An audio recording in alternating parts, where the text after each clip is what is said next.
Hello, we are here for one more lesson of this AxisVM training course, and the topic for today will be the dialog boxes.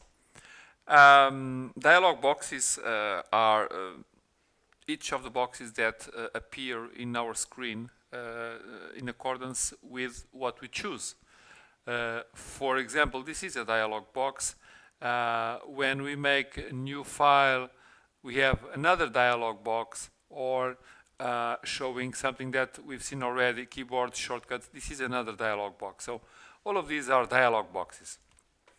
And always after, when we select a function, we get this dialog box. Is this kind of Windows look that works with this.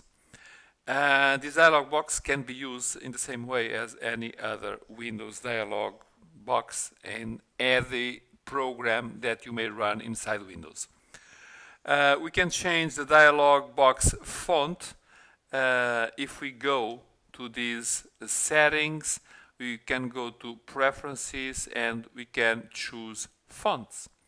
And inside fonts, we can choose these drawing labels, information windows, dialog windows, where we can change the type of letter in accordance of what you like. Okay, we can change also these dialog boxes with the style, Windows XP style, or a little more new look, showing us Vista 7, 8 style dialog boxes.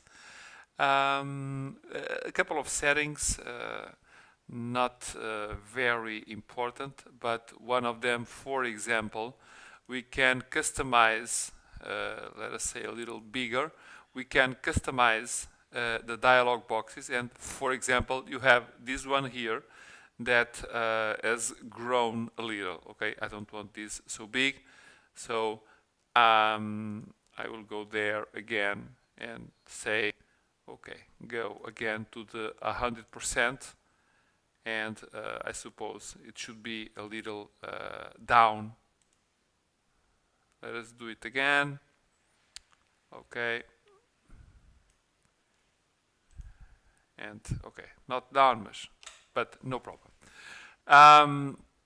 So the idea in this video lesson is to show you that we are able also to make another definition of the display you have inside the software, in this particular case of the dialog boxes, with a couple of behavior functions and some display functions like the fonts. So any problem with this configuration, let us know. We are here for whatever you may need in terms of support or solving some less clear topics about these dialog boxes.